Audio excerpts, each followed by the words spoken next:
Yes. Just in the time we have left, and you know what, I won't take us right till noon. If lunch is ready, you know, we can eat. I just want to talk a little bit about what we have called the Enculturation program. I got to be honest, as we're trying to move away from saying international clergy, we're trying to move away from calling it enculturation. We're just trying to think up a good name. I think we're just trying to find a different way to package this program. So I apologize for using the word enculturation, as I will this morning. So the Enculturation program has taken on a few different sort of iterations over the years. It probably started in Western Canada about 20 years ago, and this was actually started by the Assembly of Western Bishops of Canada, so all the Western Bishops from Manitoba to British Columbia and the Arctic. And it was always sort of housed here in Edmonton, and we've often used St. Joseph's Seminary as a place where we could do that. We've normally done it either in the summer or in the early fall, depending on how many priests that we would have for the sessions. When it started 20 years ago, it was actually a 3-month program. So, which meant that we would have priests from across Western Canada here in Edmonton for nearly 3 months. What we now have is about a 1-month program that we've often done in May or June, and then we've done a smaller sort of program, mostly for the guys here in Edmonton, and we've done that over 4 days in September. Some of the things, though, that we have looked at within that program is that we have now had that program running in association with the Archdiocese of Edmonton, with Catholic Social Services, and with Newman Theological College. So Catholic Social Services is one of the largest social service organizations in the country. It was started here by Monsignor Bill Irwin in the 1960s, and now we serve everyone. They're not just sort of Catholics, it's very multi-faith, multi-dimensional in its service. The main office is here in Edmonton, but we also have satellite offices in Red Deer and throughout central Alberta. What we're trying to do, though, is to tap into expertise of different areas when we have the priests who come to that sense of the program.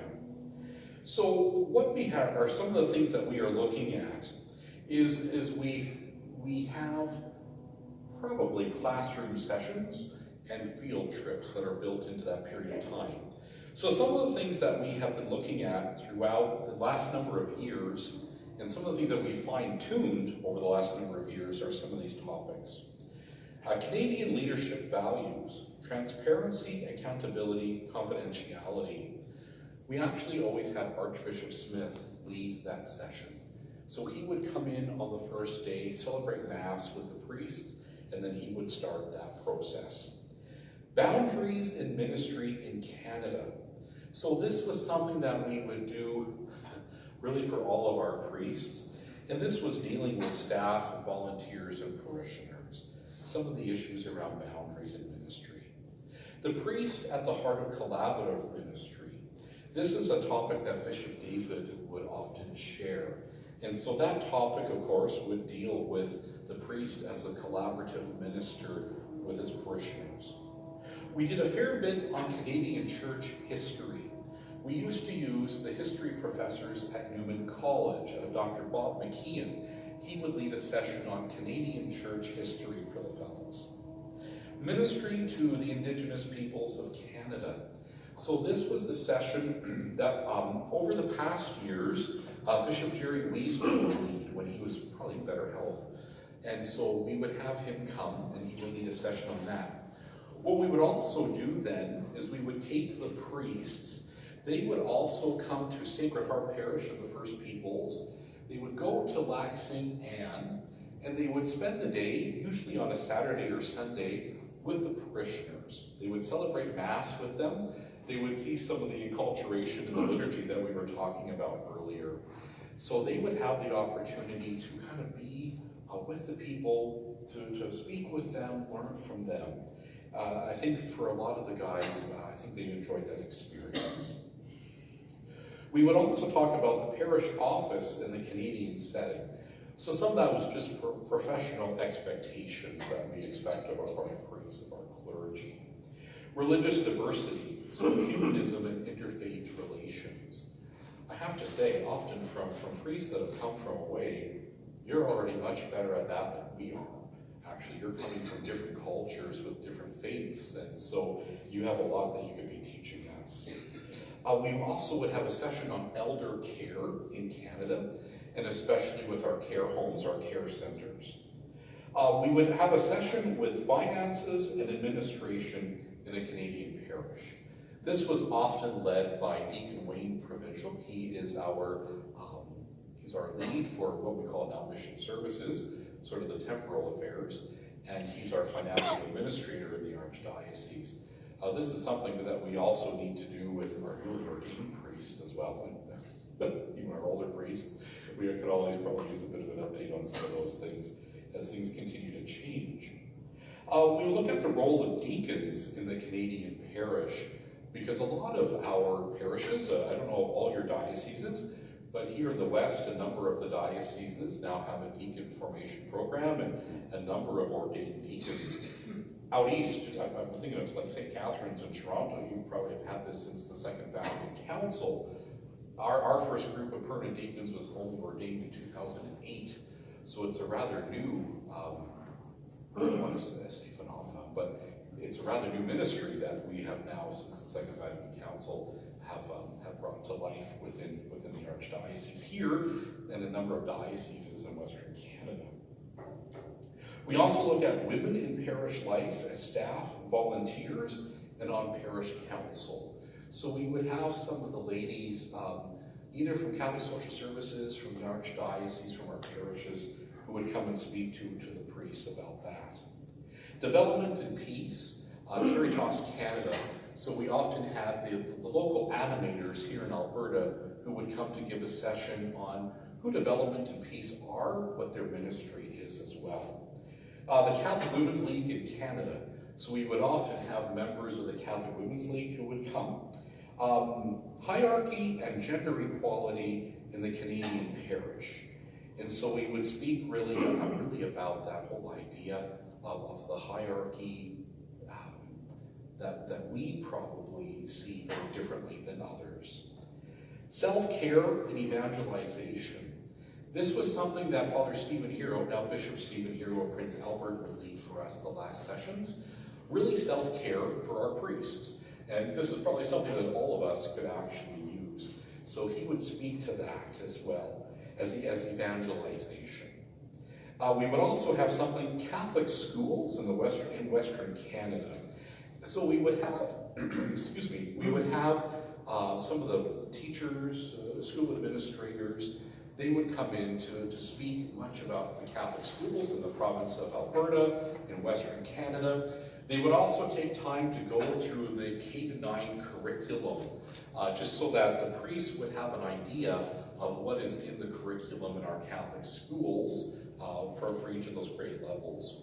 And then, of course, abuse prevention and safe environments in the church. So here we would have folks from our offices that deal with our volunteer management, call to ministry, call to protect, as well then as some of the parishioners who are involved in that at the parish level.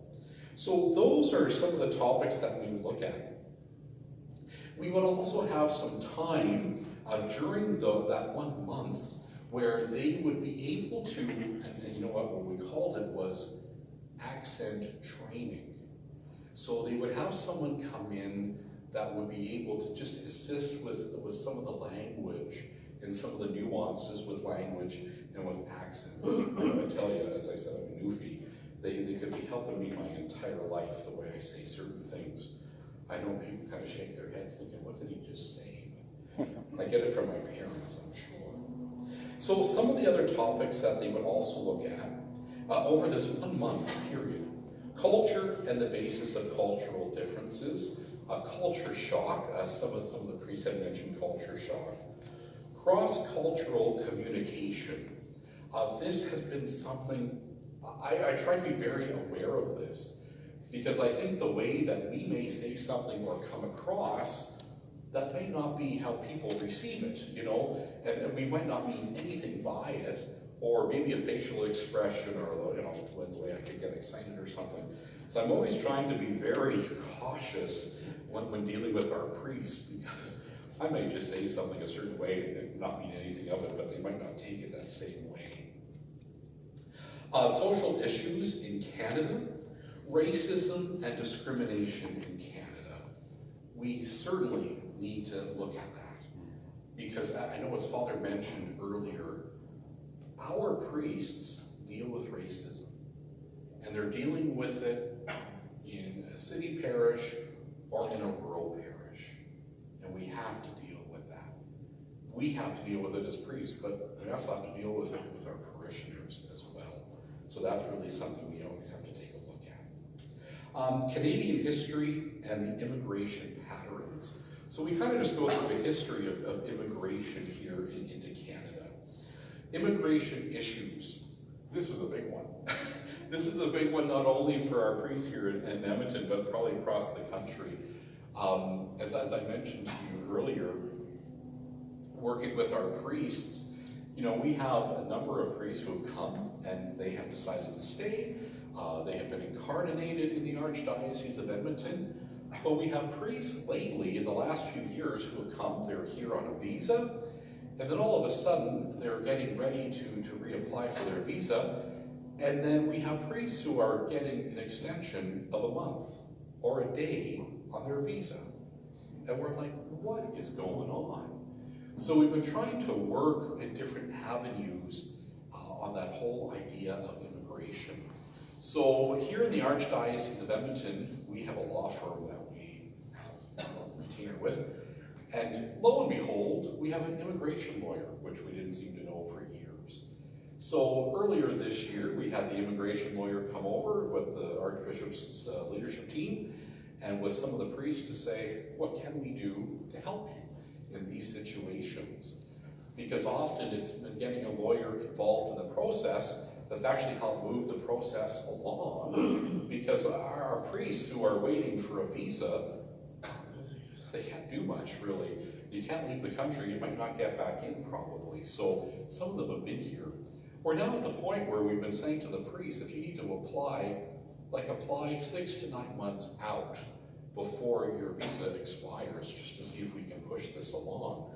So we're trying to find new ways of doing that.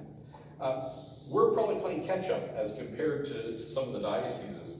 So we have just opened up through the Archdiocese of Edmonton a new portal with the federal government so that we can receive the priests in on a work visa, not a visitor visa. So we're just setting all of that up now. And so for us, that's a new thing. But I gotta tell you, it's a major concern for our priests who are here on visas. It's stressful. I mean, I can't imagine the stress that they're going through. So we're trying to help them as much as we can to streamline the process on our end. And the news that came yesterday here in Alberta from Premier Kenny will be a great help in that as well. Because it is certainly, Father, you know, Father mentioned, you know, you've got priests who you've assigned and you're still waiting for them.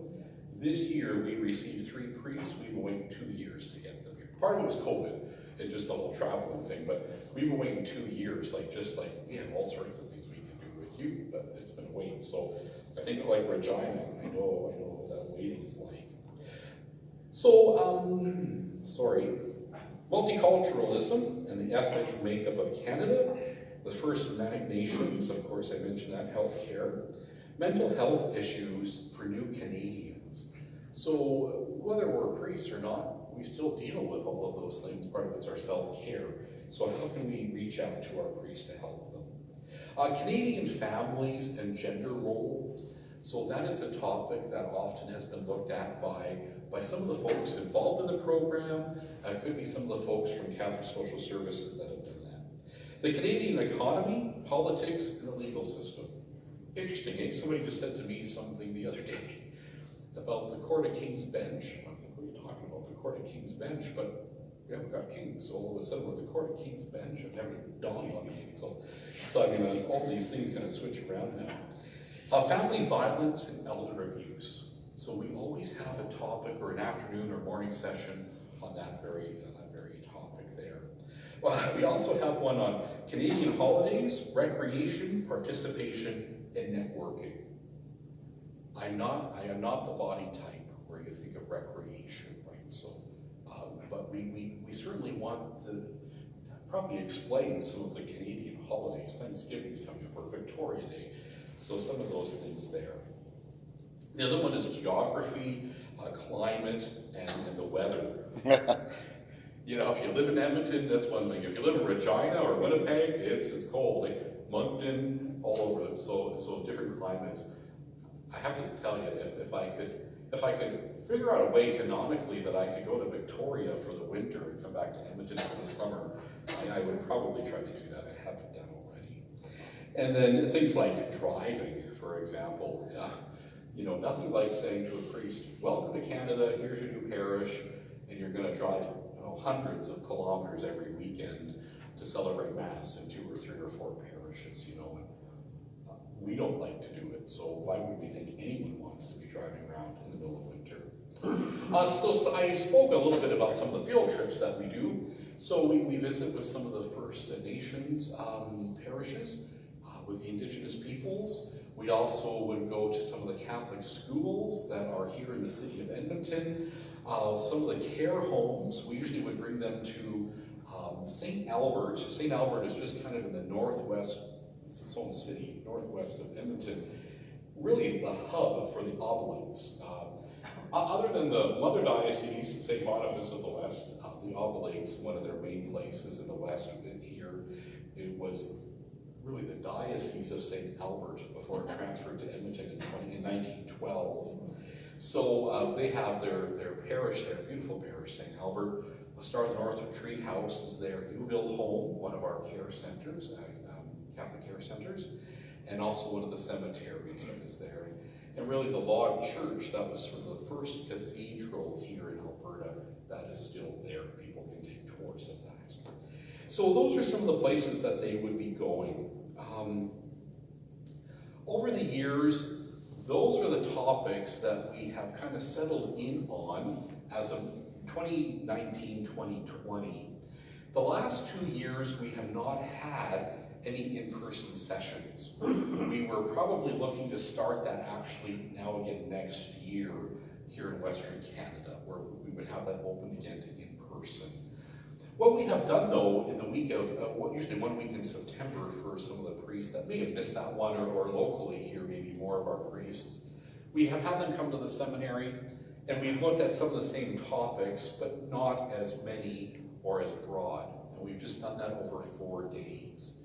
I have to say, when it comes to the question of networking, that has, I don't know, maybe some of you maybe have been here for it, that has probably helped to coordinate some of the networking with the priests in different dioceses across Western Canada. I'm not sure, Father, I was thinking the Archdiocese of Toronto, I don't know if they still do this, but I think they had an enculturation process that used to last maybe 1 day or a half a day a week over several months. I don't know if that still happens or not. Okay, so, you know, I think, and probably in your own dioceses or maybe regions, Atlantic region or Ontario, you might have done some different things as well. So if any of you would like to share what you're doing in your own regions that you know of, please come forward. Come on up, Father. I'm not going to share because I'm here in Edmonton. Oh yeah, you're. I just have a question for you, Father. You said all of these programs, all of these topics you mentioned, you number them, it's in 1 month. Mm-hmm. Yeah. Do you have any feedback? Do you have any survey? Yeah, sure, yeah. It's like information overload. Is it helping, or is it really, did you ask those priests that participated in it, was it helpful? Was it overwhelming in 1 month period to cover all of this? Yeah. And do you have something about that? Like, so the survey results that I've seen, it can be, as I said, information overload and overwhelming. For example, I didn't list this, like one of the things, I would come in, for example, and talk about liturgy with the fellas. So I might spend an hour or two with them just talking about, for example, I mean, we talk about Mass, but like the funeral rites, like vigil prayers. You know, they might not have experienced vigil prayers often. I gotta say, here in Edmonton, in the city, we seldom have vigil prayers. I don't know what it's like for you, but we seldom do. But outside the city, people have vigil prayers. So we would talk about those sorts of things. It can be very draining because they're sitting and they're listening, much like you're doing this morning. It's sitting and listening like 5 days a week for a month, right? Like the things you learned the first week or you heard the first week, you might think, I can't remember what that was anyways. When we started, when all this started, like nearly 20 years ago, and it was 1 month, or sorry, 3 months, it was a longer period of time, but then we were also taking the priests out of their particular dioceses for 3 months. Like when I had an associate pastor, I used to say to him, come home on the weekends, you know, like just to get out of the place, you know, come home and just kind of be here for the weekend. If you want to have Mass, great, you know. I was always praying that they would take a Mass or two, but part of it was just to kind of get the break because you're there for 3 months. When we start up again next year, and probably Catholic Social Services, Newman College, the Archdiocese, we'll kind of continue to look at that. I have to say, I think it's a lot for a month to put all of that in there. When I would be with the fellas, often it would be like, hey, what are the questions you have? Because for a lot of priests, I hope you don't mind if I use this as an example. For example, you come from India, if they're of the Syro-Malabar, right, or Syro-Malabar. But so for a lot of them, they might not have had a lot of experience celebrating Mass in the Latin Rite. So, you know, what are some of the questions they have, you know, sort of those little minutiae things that sort of take place. But it's a lot of information. It's a lot of information to give them. And seriously, I do look at it to say, what it might be like here is not what it might be like in the land of Canada, or in Quebec, or in Ontario. Even across the West, there's very different experiences, right? Mm-hmm. Even the Arctic, like if we have priests who are in the Arctic,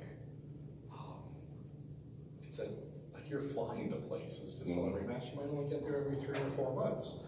Completely different reality than within the city of Edmonton or anywhere. So I always think we have to kind of retool and refine these processes. I hope a lot of that comes from the feedback that the priests give. I must say, I'm not on the planning committee for that, so I don't see all of the responses that come in. I just sort of see here's some of the comments that come in, but yeah, it's a lot. It's a lot for 1 month. It's probably a lot for 1 week too, believe it or not, because we try to stuff as much as we can into 1 week. We've got you for a week, so let's give you all these things that we can give you, but it is a lot. Thanks for that question, Father. Anything else?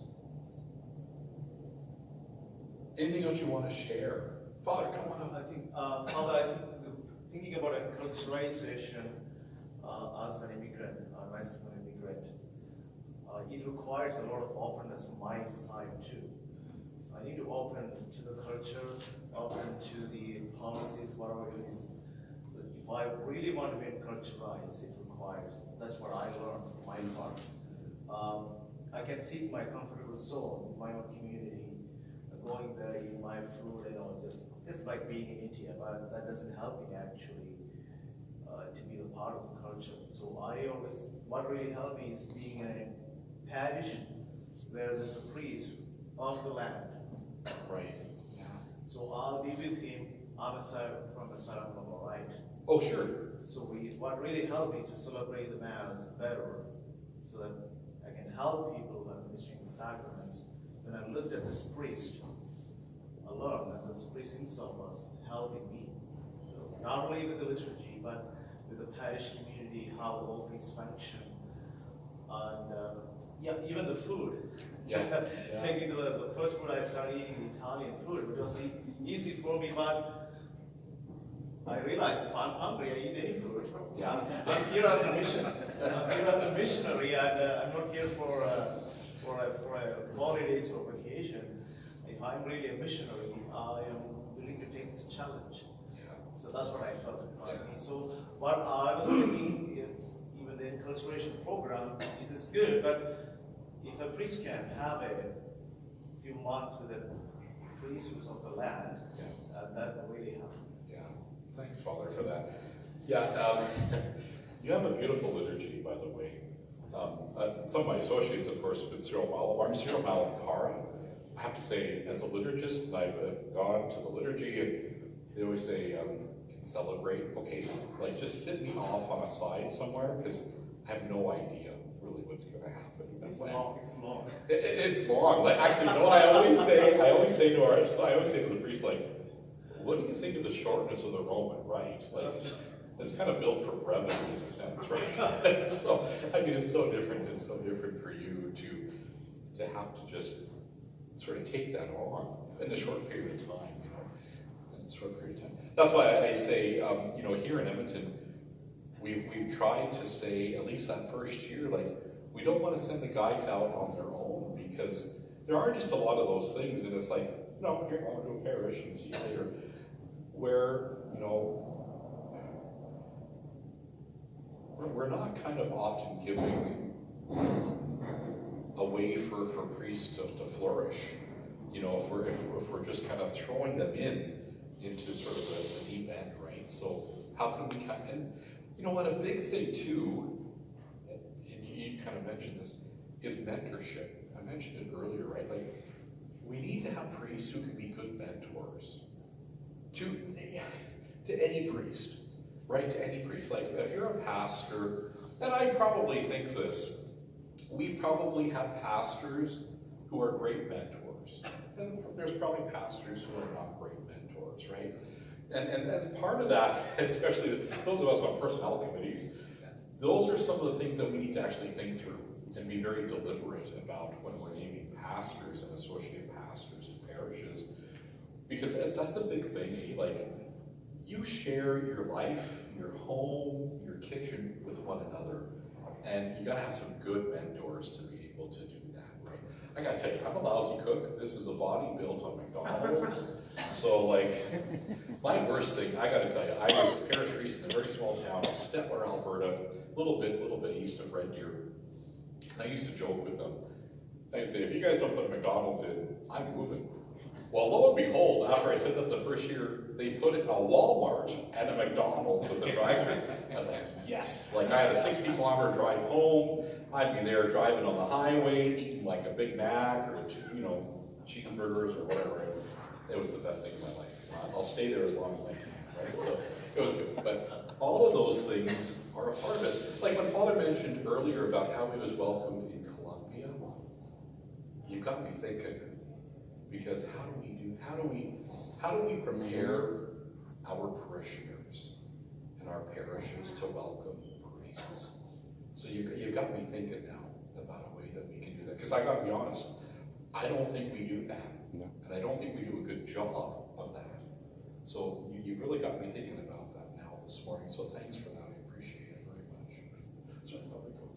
Coming from what would be, I think, determined nationally as a medium diocese, part of my frustration is that we basically just welcome the guy and say, best of luck to you. And we hide behind, well, we don't have the resources, or if it's one guy or a couple of guys, you know, can we spend all this time? You know, so I'm really pleased to see how the West kind of, it seems like you're taking everybody in for this month program. I also think it's, you know, key in what you were talking about, being open, the guy that's coming from another country, because what we've also found, I don't know if it's true across the country, but certainly in Niagara, I've been a priest for 10 years. I know how to be a priest. I ran a parish, and so part of what our local guys are saying is, we'd love to mentor, but there needs to be an openness to the mentoring. So I find that many of us are in the middle saying the diocese doesn't really necessarily put a lot of effort into it. The guy's not necessarily putting a lot of effort into it, so how is this ever gonna work? Like, we kind of need to meet in the middle. And so I think in your outlining of this program, and maybe I can reach out to you or your office to kind of get specifics, is, you know, even the idea of would an Edmonton or other places be open to send, for us to send our guys to you, you know, because then again, I'm sure there's gonna be a fee attached, etc. But at least you're gonna have a well-developed program as opposed to having to reinvent the wheel. Yeah. So I can tell you. So our fee, what would have been 2020 if COVID hadn't have happened, we would have done it. The fee would be $3,250, and we need 15 registrants to break even financially, right? So that's kind of the numbers we look at, right? We usually are all right. But yeah, there might be great ways to collaborate. Like, this was something that I kind of mentioned earlier in the first hour there.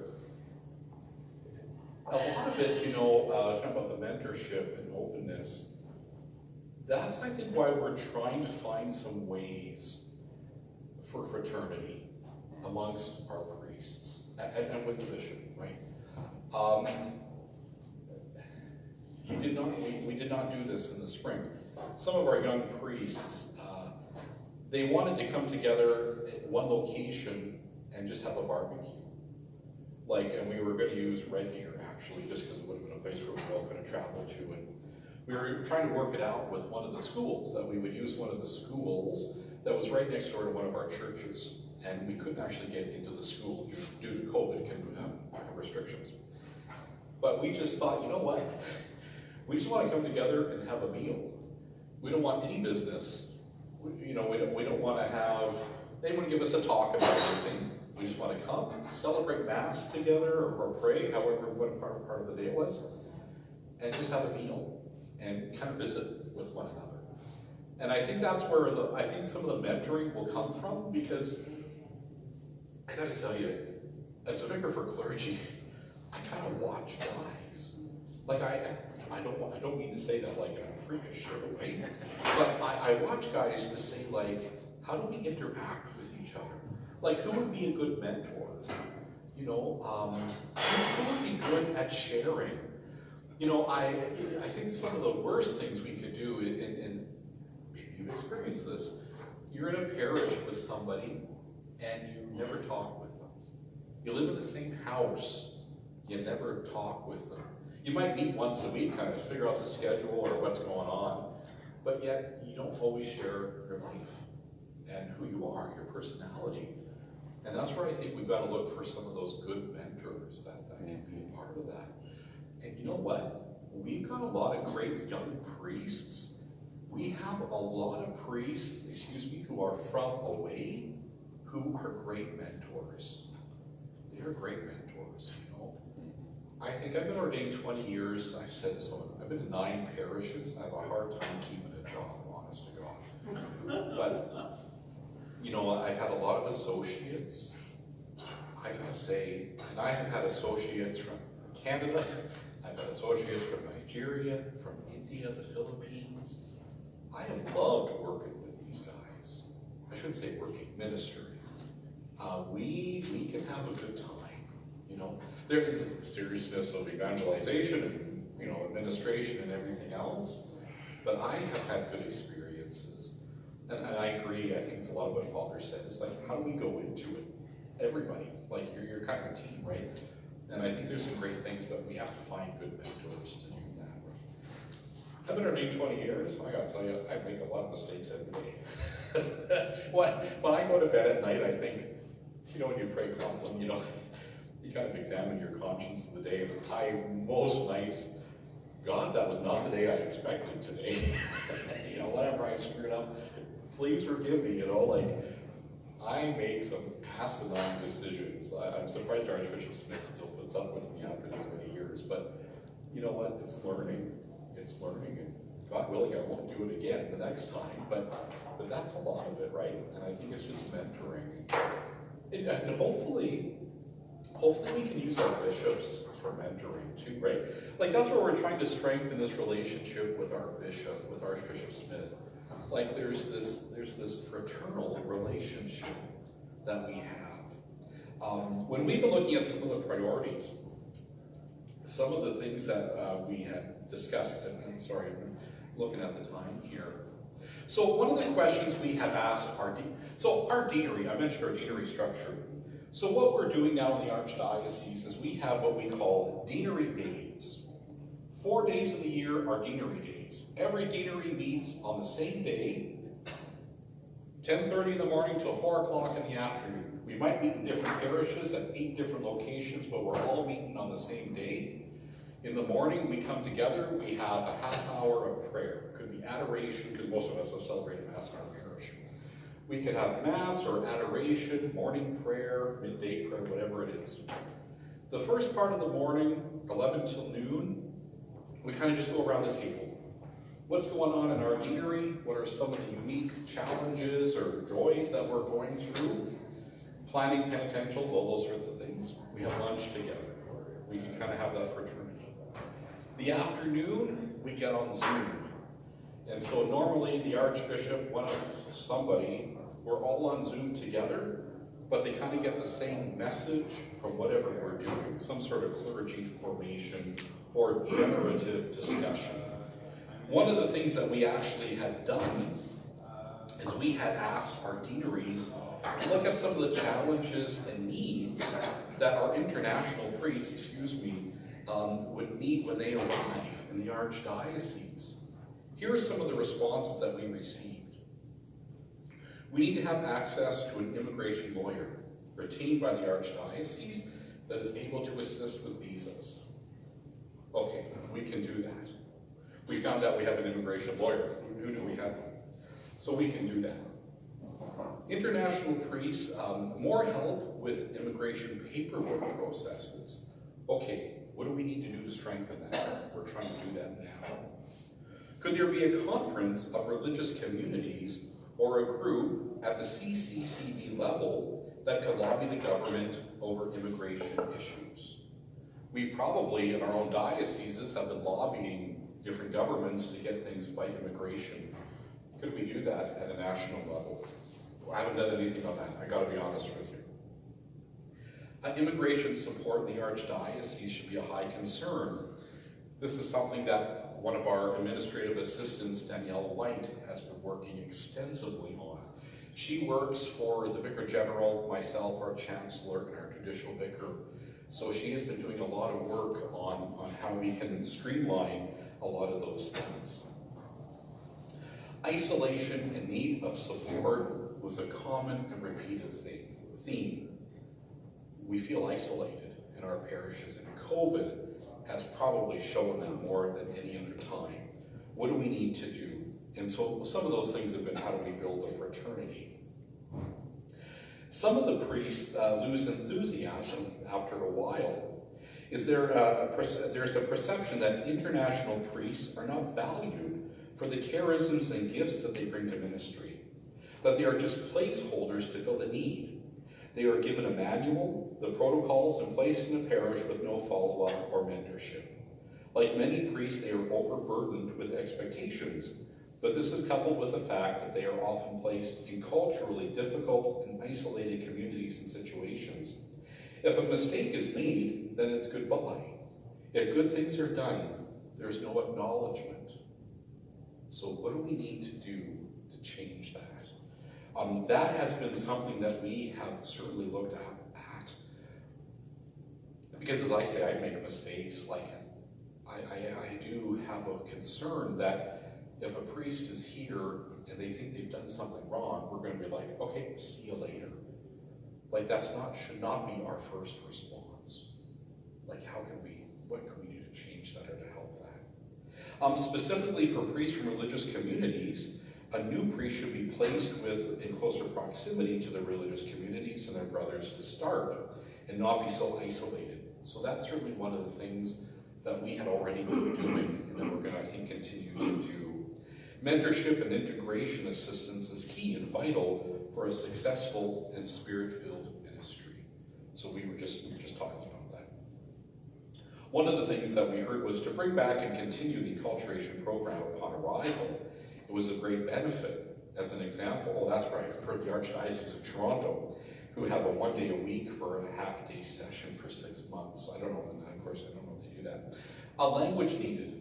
Language training as needed. So that was something that came out from our priests this year. Assistance with the homily, time limitations. I've got that in. Especially on topics to be careful when they speak. So that was something that came up. What are some of the things that we should be careful of when we're preaching, or how do we kind of just watch the time? I think Pope Francis says we should preach like 8 minutes, right? Mm-hmm. I probably preach 7 or 8 minutes, but just because I get sick of listening to me talk, I'm sure everyone else is sick of listening to me too, like probably you guys are right now. Clear expectations and communication regarding safe environments. So this has really been something really for all of our priests, is the training around safe environments, our call to protect, and what programs we're all using. The Archdiocese of Edmonton, we're being audited this coming month in October from Presidium. They're a Houston-based company. So they're coming up, auditing the Chancery Office, auditing 12 of our parishes. So we're dealing a lot with that question continually. Here's something. Could the Archdiocese provide an interest-free car loan or some sort of reduced cost leasing agreement with a car company? When fellas come here, it's like, okay, well, you're going to need a car because you're going to be driving all over, God's great green creation. And what can we do to assist them? One of the things I mentioned, we kind of give $500 to priests when they come. We usually will also pay their car insurance for the first year. But we're always kind of clear to tell them, make sure you're planning to save money, because next year you're going to have to pay that, like we're all paying it, right? And the costs go up. And then usually what we can try to do is we give them a loan for a car through the Archdiocese. I have to say, I don't think it's like interest-free loan. I don't know if it's 1 or 2%, but I have to recheck that. But just things like that. So that was some of the things that we looked for. One of the questions he asked, how can we assist our brothers to become more integrated, comfortable, and welcomed in our parishes and our culture? This is some of the feedback that we received. Recognize that international priests are not just placeholders. They come with talents, gifts, and experiences that can help with furthering the mission and pastoral priorities. So that was really something that we wanted to take to heart. And so this is why we started saying, we've got to be asking fellows when they come, what are your gifts, your charisms? What are you interested in? What do you have degrees in? Invite international priests into committees and other important roles. So much like I said, Council of Priests, Personnel Committee, our Archdiocesan Pastoral Council, those sorts of things. We've been trying to be very deliberate about that. Pastoral placement considerations for new priests should be close or within proximity to other priests in the less isolated communities to start. Are there opportunities for ongoing parish or deanery enculturation and integration programs, specifically dealing with regional quarks? So, something that we might deal with here in the city, they might not be dealing with that in some of our rural deaneries. We haven't yet really done anything on the deanery level per se for enculturation. We've only had really 2 deanery meetings, or these 2 deanery days, so we're just kind of getting our feet wet and making sure the technology works, that we can all be together in an afternoon Zoom session. So far so good, but we've got a ways to go. A more structured initiation process, including the mentoring, pastoral accompaniment, and opportunities for evaluation and reflection. This is something we're trying to do even in our communications, is we want to close the communications loop. We kind of give out all this information and everything else, but then how do we hear the feedback from the priests? So often what we're now doing at our deanery days is we're having those deanery days first. We have collaborated with a number of the priests to say, what are things we need to be dealing with? Then from there, we want a generative discussion amongst the priests and have that information then come to the Presbyteral Council. The Presbyterial Council as a whole can grapple with it, figure out a way forward, and then bring it back to the next deanery meeting. So that we are constantly trying to get feedback, but we're also bringing that communication loop to a close. Because as you know, we talk about things for 20 years and we still haven't done, and bringing it up to the Presbyterial Council for discussion and then planning. And then this is one of the ones that you had just mentioned here. Pastors are not taught how to work with international associates and vice versa. And both can use some training on enculturation and mentorship. Mentoring goes both ways, and priests can benefit from learning from each other. Could there be formation opportunities to close this gap? So that is really one of the things that we need to continue to look at. And then a stronger, vibrant deanery. So this is why we're sort of re-envisioning our deaneries. Where we are, last Thursday, we had our deanery day. One of the questions we posed to all the priests is, what is the role of the dean? We see the vicar for reigns sort of in canon law. What does that look like for us? There's a lot of things that the vicar for clergy does that the deans or the vicar for reigns should actually be doing. So how can we strengthen the role of the dean and the vice dean? So we have, after our little Zoom session on that question, we then went back to our 8 deaneries around the tables, and we had a discussion about that. And so we'll compile all of that information, and then that can then come up to the Presbyterial Council when they meet in about 3 weeks from now. And then from that discussion, we can send that back to the deaneries and say, here's what we have sort of gathered together. And so Danielle White in our office will do a whole deanery report for all of the generative discussion questions that we ask. She'll compile all the responses into a report for all the priests. Just so we get that back and forth happening within the deanery structure and within really to the pastoral center. So that's what we're just trying to strengthen right now. As I say, our deans, I've been a dean a few times in different deaneries. You're just a dean. You kind of go to a meeting, right? You plan. But how can we use the deans to be mentors in the deanery? If there's an issue with a priest, how can the deans step in and assist their priest before it comes to the chancery office or comes to the chancellor or the vicar for clergy or the VG? How can the dean help before it goes up to the archbishop? So we're just trying to put some new mechanisms in place to support the priests. Would you like to add anything? I'm just going to say the one thing I had when we were in last October of we had the priest from London, Hamilton, give us their presentation for enculturalization, and it's nice when you hear some of the bigger dioceses have programs that, and I had told them that it would be nice if we could be part of their, if they could almost do a hybrid. We now know little things that we never heard of before, hybrid meetings. We never heard of Zoom before COVID, and now you have the opportunity to share together the informations that we have. And like I said, when I heard Father yesterday yesterday when he said how well he was received, and I said, wow, how are we doing that? It's good that way.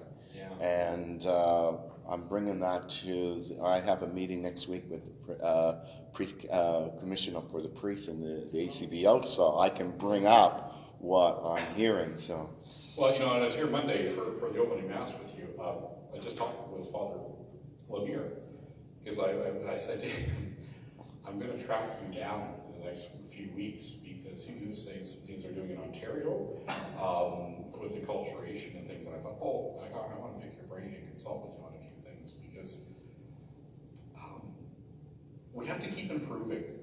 Like, I think if we just kind of say, oh, this works, I think that we get into a bit of an issue, right? So I think we've got to keep challenging ourselves to find new ways.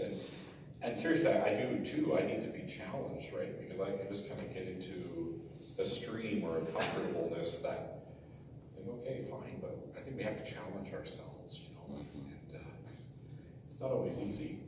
It's not always easy to change old habits, and I'm probably proof of that, but just to be able to say what do we need to do, that's something important. Yeah.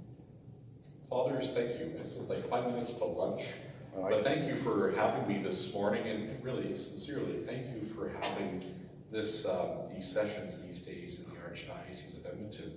As I said earlier, and I'm sorry Father Paul Bray could not be here. One of our priests died. We had his funeral this morning over at the cathedral, so most of our priests are there. But thank you very much for being here, and certainly on behalf of Archbishop Smith, thank you too, and I'm sorry that he couldn't be here. Is that my place? Yeah, he's actually probably like in your own parish, actually, come to think of it. Yeah, Father. Father, is it possible to get a copy of some of the guidelines you need? Yeah, actually, what I'll do is I can put this into an email, and maybe what I'll try and do. Send to Father Louis. Yeah, I can Father Louis. I'll actually like our clergy matrix, our clergy strategy thing, our document. I'll try to put that in an email too. I might just write draft along, the pages, but I would be happy to share that. I must say that's not a final document. Like it'll probably change, but I'm happy to share that. And I can send it to Father Louis. He can send that. If I don't get it done today, tomorrow's a holiday, everyone tells me. I'm here for Truth and Reconciliation, but I'll get it to Father Louis, hopefully in short order. Thanks,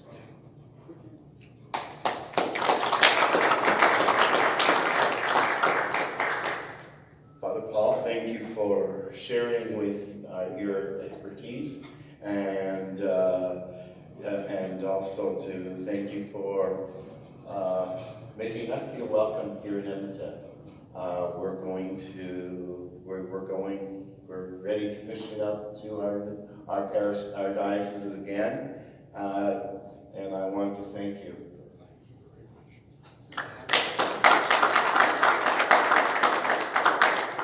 Just one other thing. Next year, as we said, our meetings next year will be in Moncton, New Brunswick, and it's the first week in October. So I'm asking you already, but I'm listening to a lot of the priests, if it's possible, if you can tell your diocese when we're having our meeting, maybe they can move their study days, because I'm hearing that a lot of the parish dioceses are having study days the first week in October. We also have a problem with the ACBO meeting always the first week in October, but we figured how to fix that problem. But I'm just saying, if you can, if you know that we give you enough notice so you can tell your maybe you can go the second week in October, just as an example, and that we can have as many of our reps to come to Moncton. We have the people, the priests, the parish, right? Also, I can't think of the Halifax group. Divine Renovations are going to be coming so that they have that opportunity. They will be our speakers. I think they're going to be a great job for us. So I just wanted you to hear that, and I thank you all for coming. Amen. And since lunch is ready, we'll do grace right here in the name of Father, Son, and Holy Spirit. Amen. Thank you, Lord, for this week. We thank you for all you have shared with us, and may we bless this food in the name of the Father.